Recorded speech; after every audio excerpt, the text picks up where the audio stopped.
So I'm reading the article, and it's by Stephen Thrasher. And there are several articles, but I found this article to be a little bit more, on point. It's titled, What Jeff Sessions Will Never Understand About Affirmative Action. Look around, who really receives the unfair advantage? And so I don't know whether or not people have really been paying attention because there's so many different distractions in the media, but they are talking about rolling back affirmative action in this administration. So the Trump administration is gearing up to go to war against intentional race-based discrimination in colleges and university admission, according to the New York Times. And so for once, it seems like Trump and I agree about something. That's what this person is saying.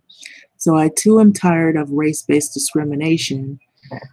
I'm also against any additional affirmative action for white people.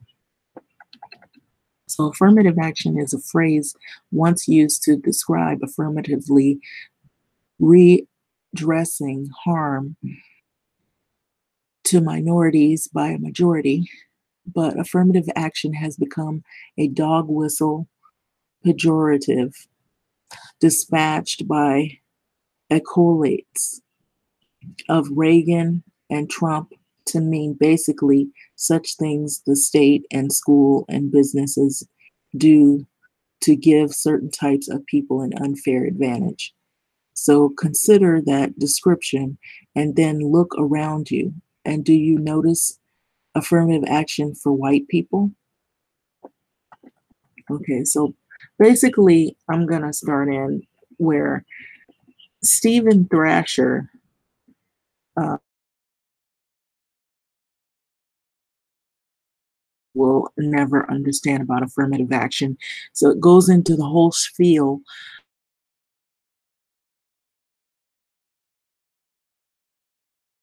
We analyze who receives the unfair advantage and who is receiving advantages in life over others. And so this article I thought was pretty truth telling. And so he has a club.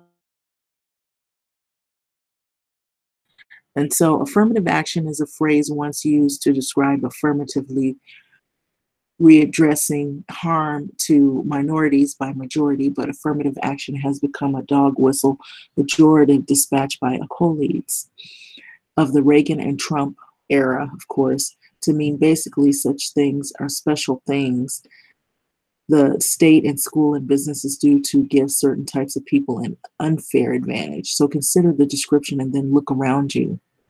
Okay, so ask yourself the question, do you know affirmative action for white people?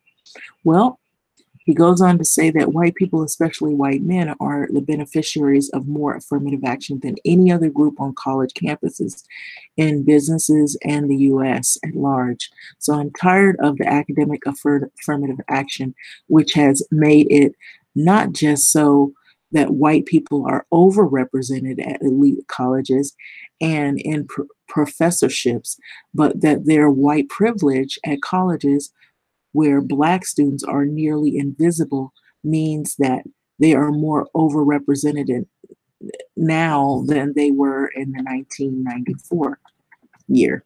So I'm tired of affirmative action for white students at Ivy League universities, where the percentage of students admitted by way of legacy admissions simply because their parents and ancestors went there, which usually is what happens with white students at schools like Harvard, is higher than the total percentage of Black students. So I'm tired of white affirmative action, which means that the Black student can get into a college, their job prospects are about as good as those of white high school students that drop out. So now that's affirmative action. So similarly, a white high school graduate benefits from affirmative action when he and she can get the same job prospects as a Black male that goes to college and graduates. So simply by virtue of having been born into a society which race raise them as a white child. So I'm tired of the fact that only 13% of the journalism jobs go to non-white people because of the enduring white affirmative action of the American media. So I'm tired of the racist and gender affirmative action in American society, which means that Black women nationally earn 67 cents on the dollar than what white men earn. And I'm tired and sick and tired of the affirmative action beneficiaries of white men deriding Black uh, women as welfare queens when Black women work more for less than anyone else in the nation when they showed up in the past two election cycles more than any other race or gender or subgroup. I'm tired of economic affirmative action in American history, which has made it so that white families have 10 times more wealth of Hispanic families and 12 times more wealth than Black families. The word merit has no place in these matters. Merit has very little to do with the racialized structural poverty in American society. Indeed, anthropological economic research has shown in recent years that to a striking extent, your overall life chances can be predicted not just from your parents' status, but also from your great great grandparents. Your economic fate can be predicted in a process which can take 10 to 15 generations, 300 to 450 years, much longer than most social scientists have estimated in the past. And so, guess where Black people were in this country 300 and 400 years ago? And guess how whiteness began to get an economic advantage in America about that time?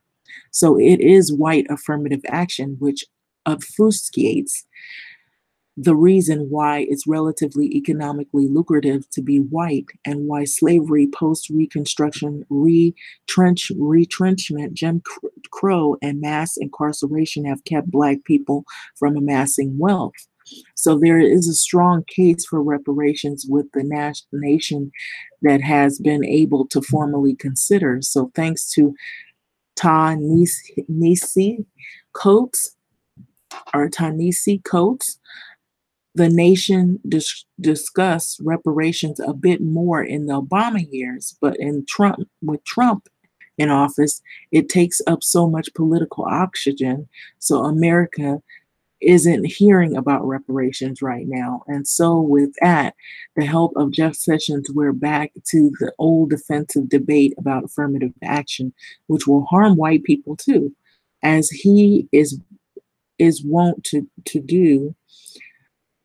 Trump will obfuscate his shit show of a White House by whipping up hysteria about immigrants and Black people, getting white people upset about affirmative action on college campuses where they already are overrepresented, will obfuscate how Trump is screwing them out of higher ed also by relying on the old trope of the Black boogeyman people. Trump can distract from how he's handed education over to Christian theocrat who is ending federal loan forgiveness programs and rolling back regulations on predatory for-profit colleges. And of course, Trump can deflect about how he personally paid $25 million in fraud settlement money for his own for-profit school, Trump University. You know what happens with that. But as we defend affirmative action for Black and non-white students in this moment, and we should do it as the first step of an offense for racial justice, not as if it is a final desperate last move for defeat.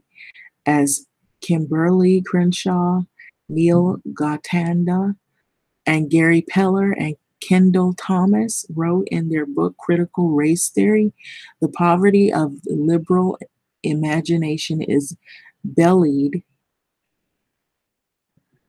by the very fact that liberal theories of affirmative action are framed in such defensive terms and so clearly shaped by the felt need to justify this perceived departure from purportedly objective findings of merit or lack thereof. Liberals and conservatives, but it is not anymore the merit that the legacy students get into Harvard than it is a matter of merit when a white high school grad and black male college grads are professional peers. Liberals and conservatives who embrace dominant civil rights discourse treat the category of merit itself as neutral and impersonal. The critical race theory authors go on as if merit is outside of social power and connected to systems of racial privilege. So, in this way, our familiar affirmative action debate avoids engaging in a broad scale inquiry into why jobs, wealth, education, power are distributed as they are. So, those are the big issues. So, as Trump tries to make us defensive and hanging on to whatever gains have been carved in academia, let him not keep us from asking just why is it that jobs, wealth, education, power are distributed as they are? A huge part of that is because of white affirmative action beyond the academy, from centuries of inherited wealth in the redlining mortgages and the kinds of affirmative action which makes the zeitgeist assume white people are naturally deserving of everything and everyone else. Everything and everyone else must prove that they are deserving of anything. And so basically, it pretty much tells the story from reading that is that, you know, they want to get rid of a program. You wouldn't have to have the program in the first place if we didn't have the other problems that are underlining in our country. Why is like exactly what they said, the wealth, power, and, you know, stability. And as they put it here, you wouldn't need those programs if this right here was distributed in a fashion where everybody was benefiting, but everybody unfortunately isn't. So jobs, wealth, education, and power, and distributed, wealth, and so clearly we've seen that some others have had an advantage through legacy, and we've seen that right here. To a striking extent, your overall life chances can be predicted not just by your parents only and their status, but your great great grandparents and economic fate that can be predicted in a process which can take 10 to 15 generations, 300 to 450 years, much longer than social scientists have estimated. So guess where Black people were in the country 300, 400 years ago, and guess where whiteness began to get economic advantages in America about that time. So the white affirmative action is what obfuscates the reasons why it's relatively economically lucrative to be white, and why slavery and post-Reconstruction retrenchment of Jim Crow, mass incarceration have kept Black people from amassing wealth. And so it even goes on to mention that's the reason why we have these programs. Those programs wouldn't even be an issue if everybody was getting treated the same way. You wouldn't have to have, those programs in effect where, people of color have to fight to go to certain schools. They have to fight through integrating schools for school integration and for fair practices in colleges and universities and schools all over, So that's the reason why that whole thing even came about. We wouldn't even be talking about any of this. And so clearly there is a problem with the distribution of jobs, wealth, education, and power in this country.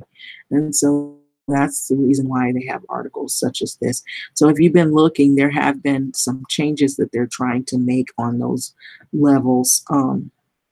Also, there were videos, things that I had talked about the person that is in charge of education, Betsy DeVos. And so she's also I would say, an ally of all of these changes being made. And also, there's been a lot of problems with it. She's more for profit colleges, private and then for profit colleges. And so that's going to become another thing. Actually, it already has started. And so a lot of people haven't really been paying attention because there's been so many other things that have come up, that have caused people to, be in an uproar. But thoughts, comments, feedback on what you think about education in terms of how they treat people. And this comes at a time, believe it or not, when they're doing this comes at a time, there was an issue too, where they were also trying to change this because there was also controversy over the Harvard enrolled students, and particularly focused on Asian students. And so there was some problems with that. And so actually, it says affirmative action guidelines rescinded by the Trump administration. So here's pictured here. This is a Hannah Howard who done this article, but this is right here, Betsy DeVos. I think she's the Secretary in Education. Department of Justice was tasked to review the policies back in November. And so a lot of people are questioning this. It's Betsy DeVos right here. So it'll probably explain a little bit more in detail. So on Tuesday, that the Trump administration announced it would be rolling back the Obama administration policies regarding affirmative action in college admissions, according to the New York Times. Administration will encourage colleges, universities to adopt a race-blind admission standards, returning to the Bush administration recommendations on the use of affirmative action in education. So affirmative action was first introduced in 1961 by President John F. Kennedy, who filed an executive order stating that the government contractors take affirmative action to ensure that applicants are employed, employees, and treated during employment without regard of race, creed, color, and natural origin. So is that going to change all the applications and things of jobs as well? So it could possibly. If it changes schools, it would change that as well, because that's what these protections were for. So affirmative action was first introduced in 1961. And I just said that. So it goes on to say that Obama's time in office, affirmative action policy saw a renewed validation, including the Fisher versus University of Texas case, in which the U.S. Supreme Court upheld affirmative action 4-3 decision in June of 2016. So a majority opinion in the case was written by Justice Anthony Kennedy, who was last week announced he would be stepping down from the court. The university is in a large part defined by those as intangible qualities, which are incapable of objective measurement by which makes for the greatness, he wrote in the decision. So considerably, it says deference is owed to the university in defining those intangible characteristics like student body diversity that are central to its identity and educational mission. So in 2011, the Obama administration also provided guidance on the Department of Education's Office for Civil Rights, OCR. So it's the Office of Civil Rights. And so the page on how schools could build affirmative action policies that would withstand legal scrutiny, according to the New York Times. And so the Trump administration, though, appears to have made dismantling affirmative action policies. And so I believe there were like between 42 and 45 policies rather, that Jeff Sessions, pretty much, I believe they're trying to put those in what you call void status. So under the leadership of Attorney Jeff Sessions would be taking on investigations of such policies, and Sessions tasked the DOJ in November with reviewing past policies that AG believe went beyond that of the law and Supreme Court requires. So 7 policies, guidelines, or guidances of the OCR will be rescinded. So they're rescinded, I believe, more than that, there's more than that. And so now let's get into the nitty gritty here. I'm going to jump down here. So the announcement comes as another high profile education case moves through the courts. Okay. So notice that this is coming just in time for this. So the Justice Department is currently investigating whether Harvard has discriminated against Asian American applicants in its admission process. Harvard is being sued by students for the fair admissions, which claims that the Ivy League school has systematically discriminated against Asian American applicants, and that those applicants have a lower chance of getting into the school than do the white, black, and Latino applicants with the same educational qualifications in 2017. So Harvard announced that its class of 2021 would be its first majority non-white class, but it remains to be seen, okay, whether the outcome of the lawsuit or the new recommendations by the government could change its admissions policy or the racial makeup of the future classes. And so that's pretty much it in a nutshell. So I did a double whammy, but I believe that has a lot to do with these things coming to head, and they're coming up so soon, and all of a sudden they want to change things because they've been sued. So that sheds some light on that issue. So what do you think about that? Because it seems like every single policy, everything that protects anybody that is a person of color, they are trying to repeal it. They're trying to do away with it. They're trying to deaden the legacy, the Obama era, anything having to do with protections of people of color. They're trying to basically do away with those things, rename them, rechange them, get rid of them, throw out, undo. That's what's been happening. So with this administration. So what do you think about this? Because this is no surprise. It shouldn't come as no surprise, but it has happened a lot under our noses even. Probably right now they're looking at something that they're going to try to change. But anyway, with that being said, this sheds a lot of light on what's been going on.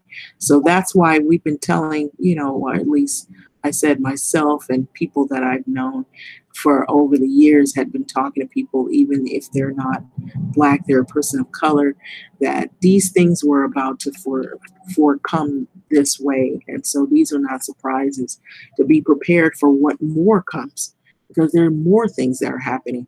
Believe it or not, they are also charging the parents, people who are parents who have had kids that were held at the border. If they were held at the border and they were separated, they are asking them to pay money, thousands of dollars, to get their kids back. And so all of these things, if you really connect, all of it is connected in some kind of way. All of it is connected, and some people can't see it. They think only their group is dealing with something and no other group, or they don't see what's happening.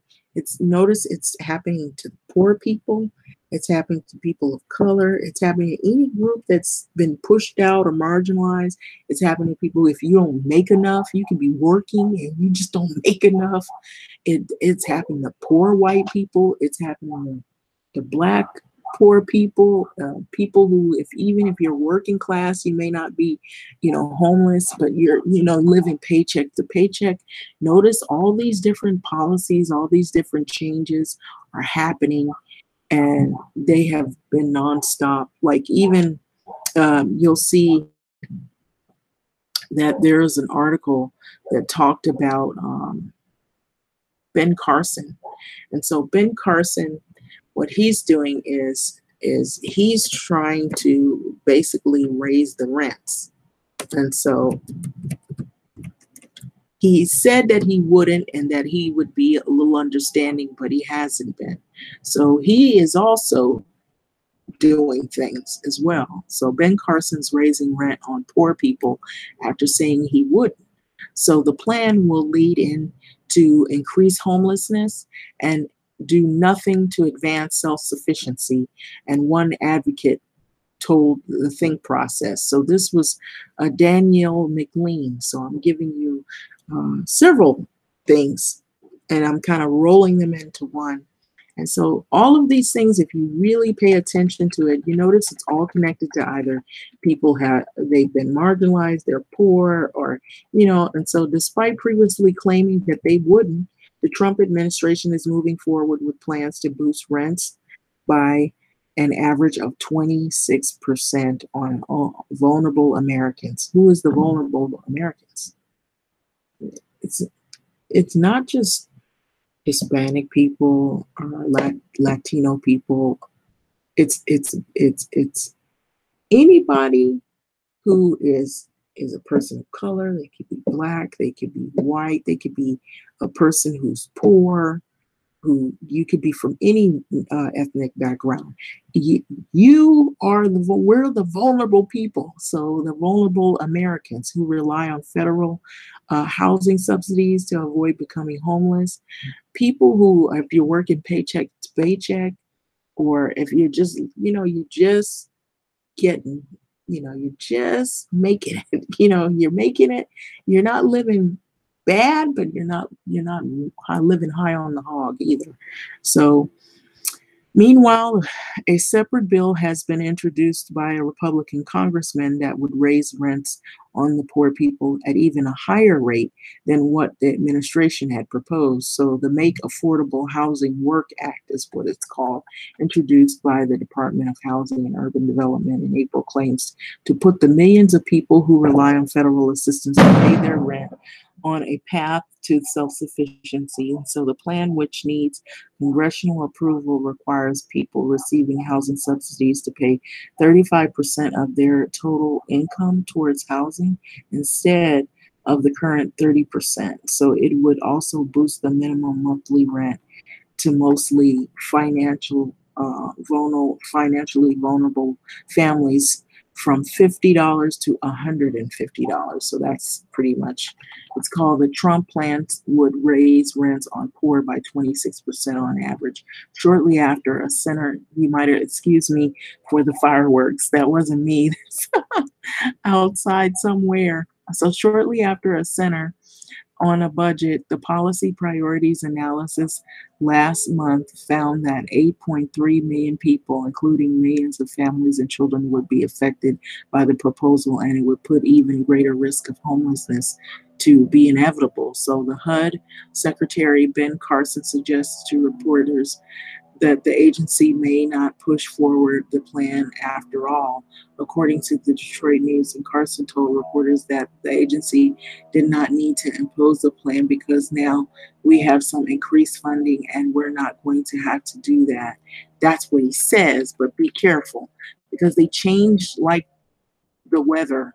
So the Trump administration had proposed slashing HUD's budget from 14% in the fiscal 2019 and would set aside $2 billion less in the Section 8 federal rental assistance vouchers, that the amount required to maintain current levels according to the Center on the Budget and the Policy Priorities. That proposal would kick 200,000 people off of the Section 8 system. So, however, House and Senate appropriation committees have ignored that request to cut HUD's budget and instead propose more funding for the agency.